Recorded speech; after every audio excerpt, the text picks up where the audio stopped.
Welcome to the Brian Murray Show. I'm Brian Murray, and this is a show New Jersey style.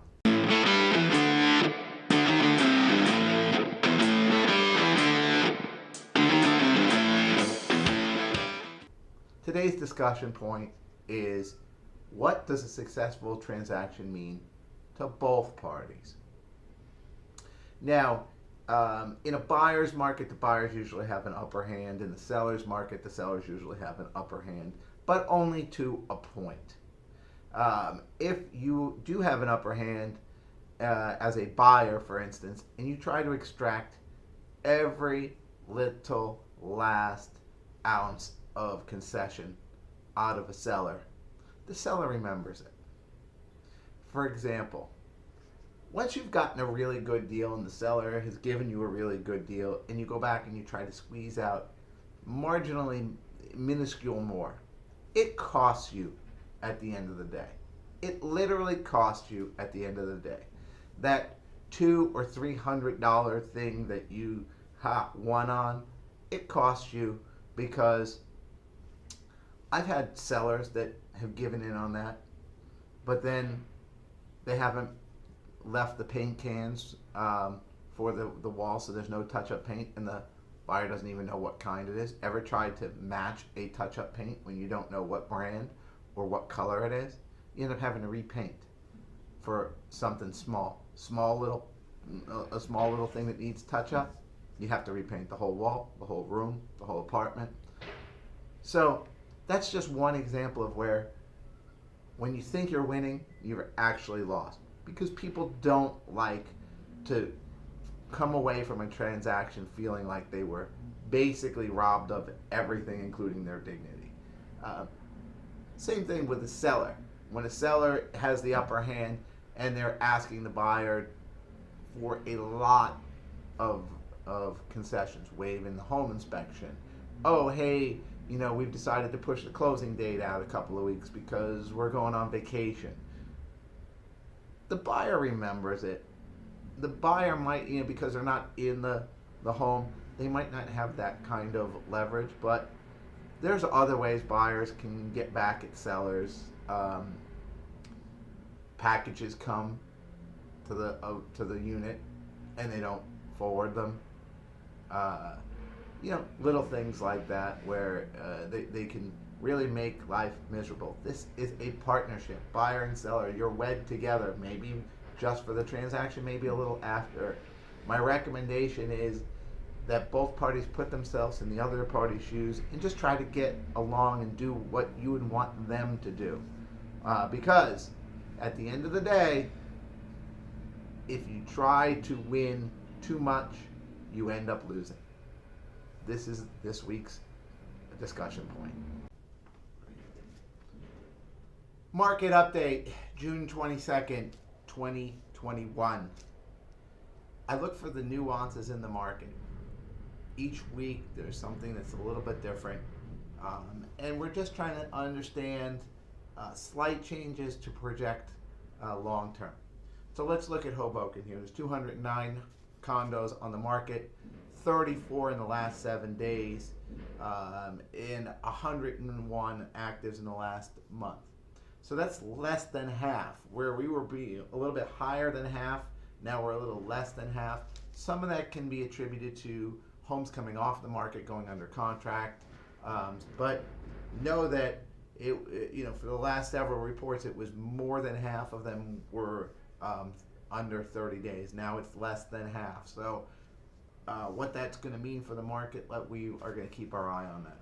Under contracts, 115 in the last 30 days. Still a huge number. It's consistently high. Average days on market, 28. Median days, 17. Still super fast. 95 have sold in the last 30 days at an average price of 99.2% list price to sold price. That is basically full price all day, all the time. Jersey City, 99% list price to sold price. Full price all the day, all the time. Sold 75 in the last 30 days. That really puts Jersey City at about 3 months of inventory if you're looking at the solds. And the under contracts are 75 in the last 30 days. So they're also 3 months there. Jersey City was running close to 4 months of inventory. Now it's running close to 3 months of inventory. Again, Hoboken is running under 2. Super seller's market at this point. Median days in Jersey City 37. Average day 37, median days 27. So not quite the frothiness of Hoboken, but still super strong. Available condos 226 in Jersey City, only 20 in the last 7 days. That's a number you have to watch. If the number of homes coming on the market starts to drop, you are going, and the volume of purchases continues, you're going to see inventory squeeze even more than it is now, and that likely translates into price increases.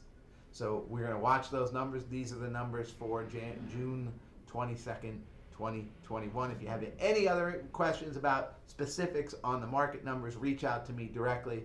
I've been doing it for 19 years. I can fine tune any particular segment that you need. The good, the bad, the ugly. So the good is rates. Rates are still super low, no matter what you're reading in the paper about the Fed potentially raising rates, but that's down the road, way down the road, and it's not exactly tied to your mortgage rate. But rates are still super low, and what that means is that people are going to continue to buy because affordability is awesome right now. In fact, I'm trying to buy more and more. If I'm buying more and more, you should be buying more and more. Trust me on that. The bad, construction zones. I've got one right next to me here. I'm trying to film between like.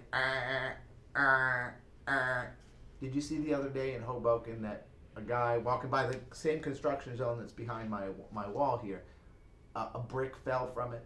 It hit him on the hand. He ended up going to the hospital. But if it hit him in the head, he would be going someplace else. You got to be really careful around these construction zones. I was just up on the edge in Hudson Yards over the weekend, 100 stories up, and there are cranes 100 stories up. I can't even imagine what happens if one of those falls. Or how do they actually get the crane down? It's like they must take it down in pieces, maybe through the elevator. I mean, it's this massive thing. Or maybe they just leave it there. I don't know. But you have to be super careful around construction zones because, look, people aren't as safety conscious as they should be. Construction workers, one guy leaves something, another guy kicks it by accident. Next thing you know, you're walking down the street, boom, it hits you in the head and you're dead. So, that's bad. Be careful. And the ugly, if being dead wasn't ugly, traffic. New York traffic. Have you noticed going back and forth into the city? Traffic has picked up massively. So if you thought that, hey, it's the COVID, I'm going to breeze in, breeze out, well, guess what? That's not happening as much anymore. So traffic is getting ugly again. That's good for New York. Because let's face it, when there wasn't traffic, there was nowhere to go in New York anyway. So why would anybody go? That's why there wasn't traffic. And so that's the good, the bad, the ugly. I'll leave you with one quick quote. There are no traffic jams along the extra mile. Roger Staubach, quarterback, Dallas Cowboys. So it's so true. There are no traffic jams along the extra mile. Do the extra mile, and you'll find that there's nobody there with you. This has been The Brian Murray Show. Thank you so much for watching. As always, all episodes of The Brian Murray Show can be found at themurraypropertygroup.com under the blog section. Appreciate your likes, your shares, your comments.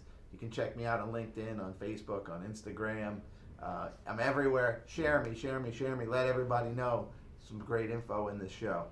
And as always, if there's anything that you disagree with, reach out to me directly, and I'll show you why you're wrong. Thanks for watching.